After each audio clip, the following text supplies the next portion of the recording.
آپ کو پتا ہے مکہ میں ابو جہل بہت جلتا تھا، بہت نفرت کرتا تھا، پروپیگنڈا پھیلاتا تھا، جو جہاں ہے جیسے ہی کھڑا رہ جائے، جہاں ہے جیسے ہی کھڑے رہ جائے، اور جو بیٹھے ہو بیٹھے رہ جائے، اس لیے کہ محفل رسول کا ادب ہے یہ، سب کے اندر تحمل ہو، برداشت کی طاقت ہو۔ میں آپ سے پوچھتا ہوں، حضور کے نام کا ذکر کر رہا ہوں، اگر صبح تک کی کھڑا ہونا پڑے تو کھڑے ہو سکتے ہیں؟ تو پھر چیمی گوئیوں کی ضرورت ہی نہیں۔ میاں یہاں تو وہ مجمع ہے جو اپنی گردن حضور کی قدموں پر رکھنے آیا، سچ ہے یا نہیں ہے؟ تو آرام کس بات کا نام ہے؟ آرام کس کو کہتے ہیں؟ ظاہر سی بات ہے کھڑے ہوئے لوگوں کو یہ وسوسہ آتا رہتا ہے میں بھی بیٹھ جاؤں، بیٹھے ہوئے لوگوں کو یہ وسوسہ آتا ہے کہ میں پھیل جاؤں، یہ سارے وسوسے آتے رہیں گے، لیکن آپ کو توجہ آمنہ کے لال کی طرف رکھنی ہے، تاجدار مدینہ کی طرف رکھنی ہے۔ اس پورے مجمع کو دیکھ کر ایک ہی جملہ کہوں گا، اس کے بعد سب شانت ہو جائیں گے۔ وہ آئیں گے، آتے ہوں گے، ابھی آئیں گے، وہ آئیں گے، آتے ہوں گے، ابھی آئیں گے۔ یہی سوچ کے ہم نے محفل کو سجا رکھا ہے۔ ہوا کا موسم بتا رہا ہے، وہ زلف اپنی لہرا رہے ہیں، سواری طیبہ سے چل پڑی ہے، حضور تشریف لا رہے ہیں۔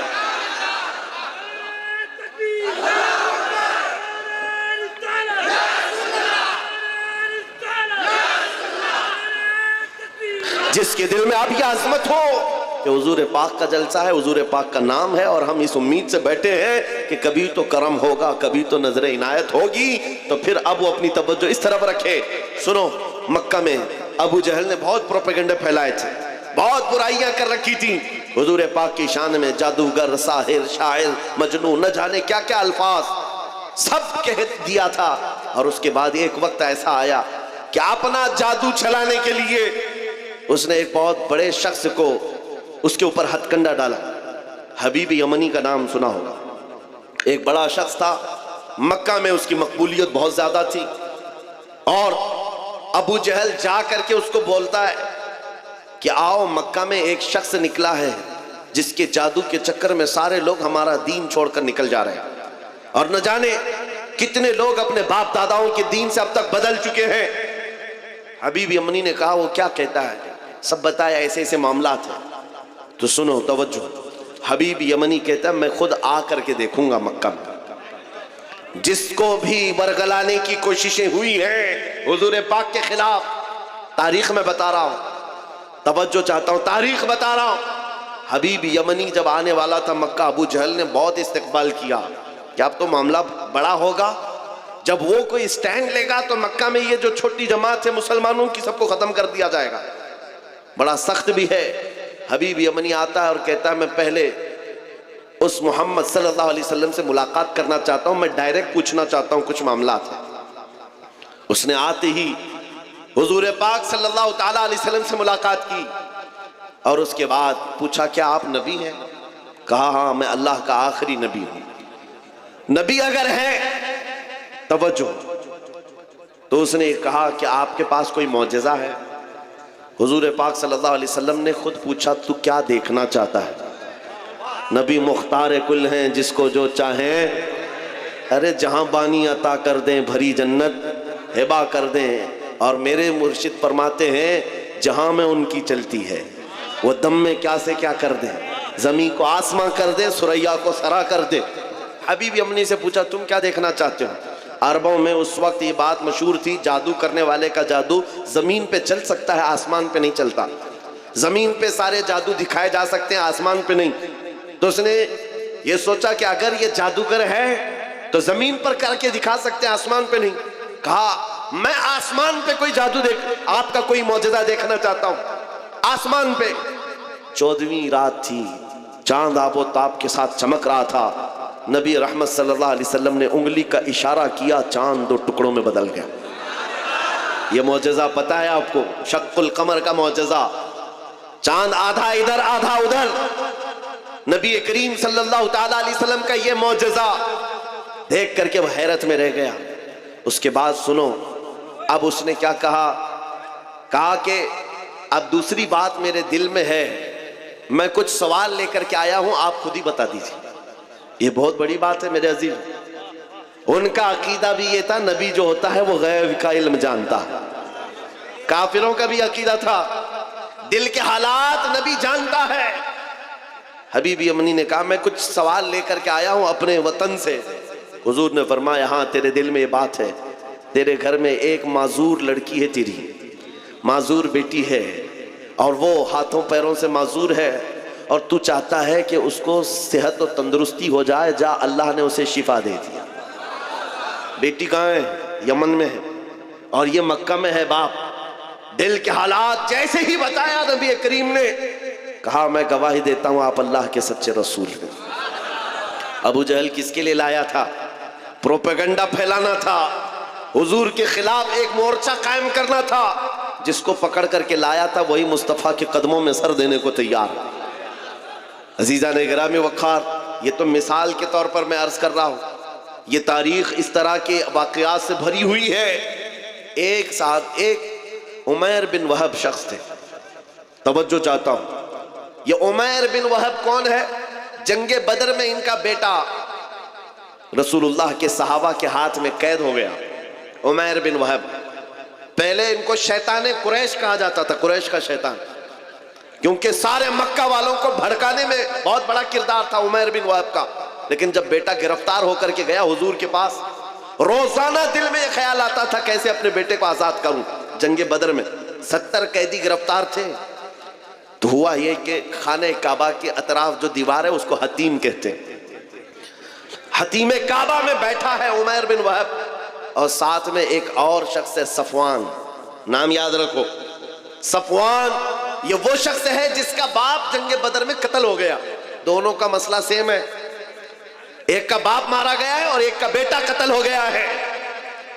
حضور پاک صلی اللہ تعالیٰ علیہ وسلم کے مقابل میں آنے والے یہ دونوں لوگ بدر کے میدان میں آئے ہوئے لوگ حتیم کعبہ میں بیٹھ کر کے دونوں بات چیت کر رہے ہیں۔ دونوں کا مسئلہ سیم ہے، دونوں کی تکلیف سیم ہے، پرابلم سیم ہے۔ صفوان پیسے والا تھا، بہت پیسے والا تھا۔ عمیر بن وہب سے کہتا ہے اے عمیر، اگر تو تلوار لے کر کے جا مدینے اور محمد کا قتل کر کے آ جا، نعوذ باللہ۔ یہ کیا معاملہ ہے، کیا تکلیف ہے؟ میں تقریر بند کر دوں؟ یہ کمیٹی کے نوجوان بھی اور سبھی لوگ، میں گزارش کر رہا ہوں کہ تقریر بند ہو جائے گی۔ آپ حضرات برائے مہربانی خاموش رہے تھوڑی دیر، محبت سے بولیے لبیک یا رسول اللہ، بلند آواز سے لبیک یا رسول اللہ۔ بس خاموشی سے سنیں، چپ رہے۔ میرے عزیزو، میں تماشے والی مجلسوں میں جانے کا عادی نہیں ہوں۔ میں نے سب سے پہلے ہی کہا یہ محفل رسول ہے، اس کا ادب برقرار رکھنا ضروری ہے۔ یہاں اہل دل ہوتے ہیں، اللہ کے ملائکہ اترتے ہیں۔ بہرحال بات میں کمپلیٹ کر رہا ہوں، توجہ۔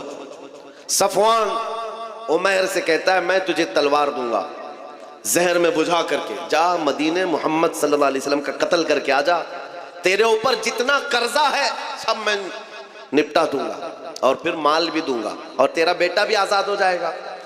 تو عمیر بن وہب کہتا ہے ٹھیک ہے، میں اس کام کے لیے راضی ہوں۔ تلوار لیا۔ یہ بات کہاں ہو رہی ہے؟ خانہ کعبہ کے سامنے حتیم میں بیٹھ کر صرف دو لوگ ہیں اور کوئی نہیں ہے۔ تلوار کو زہر میں بجھا کر کے مدینے آ گیا عمیر بن وہب۔ توجہ میرے عزیزوں، اب عشق رسول کیا ہے، ناموس رسالت کی حفاظت کیا ہے، اس بات سے سنو۔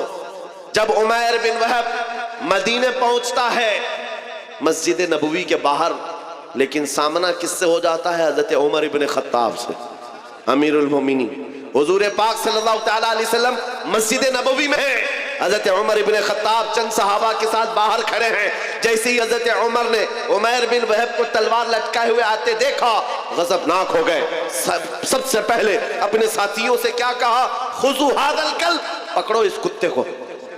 اب لوگوں کو یہ لگتا ہے آپ بار بار تقریر میں کتا کہتے ہیں، اور کچھ لوگوں کو لگتا ہے یہ گالی آپ دیتے ہیں، سخت جملے بولتے ہیں۔ میرے عزیزو، حضور کے دشمنوں کے لیے یہ جملہ بولنا عمر بن خطاب کی سنت ہے۔ امیر المومنین عمر بن خطاب نے کہا خذوا ھذا الکلب، پکڑو اس کتے کو۔ جا کر کے صحابہ نے پکڑ لیا، عمیر بن وہب کو پکڑ لیا۔ حضرت عمر نے اپنا گمچھا نکالا اور اس کی گردن میں ڈال کر مروڑ دی اور پکڑ کے لائے۔ پوچھا کیوں آیا؟ کیونکہ بدر میں سامنے لڑنے کے لیے آیا تھا اور بیٹا بھی قیدی ہے۔ اس نے کہا کہ نہیں، بس میں اپنے بیٹے سے ملنے آیا ہوں، میں اپنے بیٹے سے ملنے آیا ہوں، میرا بیٹا تمہارے پاس قید ہے۔ حضرت عمر نے کہا تمہارا جواب میں بعد میں دوں گا، اپنے ساتھیوں سے کہا اس کو پکڑ کے رکھو، پہلے حضور سے اجازت لے کر آتا ہوں، اس کا کیا کرنا ہے۔ حضرت عمر حضور پاک کی بارگاہ میں آئے، کہا یا رسول اللہ، عمیر بن وہب آیا ہے، شیطان قریش جس نے بدر میں کافروں کو بھڑکا کر لایا تھا، اور مجھے اس کی نیت اچھی نہیں لگتی۔ عاشق رسول کو بہت دور سے خوشبو آ جاتی ہے اور دشمنوں کی مہک بھی آ جاتی ہے۔ یہ جو بدبو لے کر کے آیا ہو کوئی عاشق رسول سمجھ گیا۔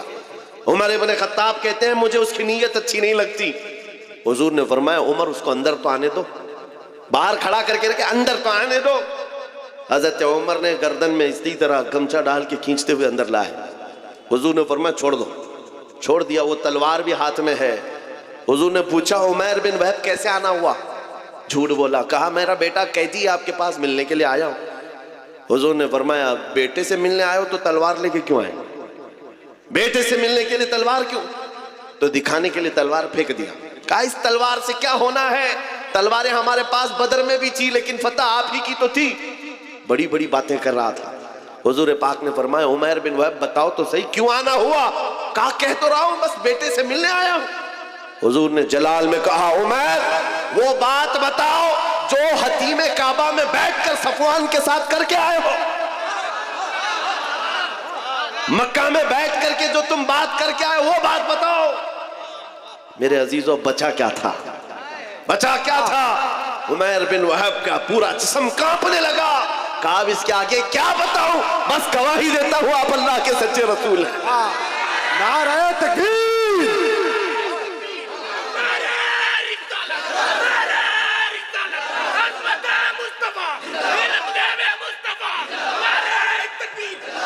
میں یہ تاریخ بتا رہا ہوں جہاں جہاں ظالموں نے کوششیں کی ہیں، جس کو حضور پاک کے خلاف کھڑا کرنے کے لیے اللہ تعالیٰ نے انہی کو نبی کا غلام بنا دیا۔ اسی کو اقبال نے کہا تھا حرم کو مل گئے پاسباں صنم خانے سے۔ آج بھی ہم مایوس نہیں ہیں، آج بھی ہمارے ادھر ادھر جتنے بھوک رہے ہیں کل ان کی نسلوں میں حضور کے عاشق پیدا ہوں۔ انشاءاللہ تم مسجدوں کو توڑ کر کے سوچتے ہو صنم خانے بنا دیں گے، انتظار کرو وہ وقت بھی آئے گا جب تمہارے ہی بچے ان دیواروں سے اللہ اکبر کی آواز بھی لگائیں، کیونکہ اللہ رب العزت کی صدا ہے یہ، اور تاریخ یہ بتاتی ہے جہاں جہاں سے توڑنے کی کوشش کیا ہے میرے رب نے وہیں سے اسلام کی مینار کو بلند کیا۔ عمیر بن وہب قتل کرنے آیا ہے، زہر میں بجھی ہوئی تلوار لے کر آیا ہے۔ حضور کا ایک اشارہ تھا کہ تلوار گری، جس میں کپ کپی آ گئی، اور اس کے بعد بچا کیا تھا؟ پھر زندگی بھر حضور کی غلامی میں آپ نے کاٹی ہے پوری عمر۔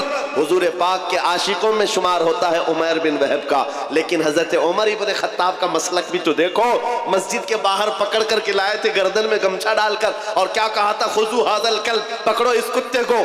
لیکن جیسی حضور کی محبت میں آگے عمیر بن وہب آئے گلے لگا لیا، سینے سے سینہ لگایا، اور اس کے بعد باہر لے کر کے گئے اور صحابہ سے کہتے ہیں سنو میرے ساتھیوں، تھوڑی دیر پہلے میں خنزیر سے زیادہ بدتر اس کو سمجھتا تھا، لیکن تم گواہ ہے نا آج میں اس کو اپنے حقیقی بیٹے سے زیادہ محبت کرتا ہوں، اس لیے کہ محبت کا پیمانہ صرف عشق رسول ہے، حضور کی محبت ہے۔ نعرہ تکبیر! نعرہ رسالت!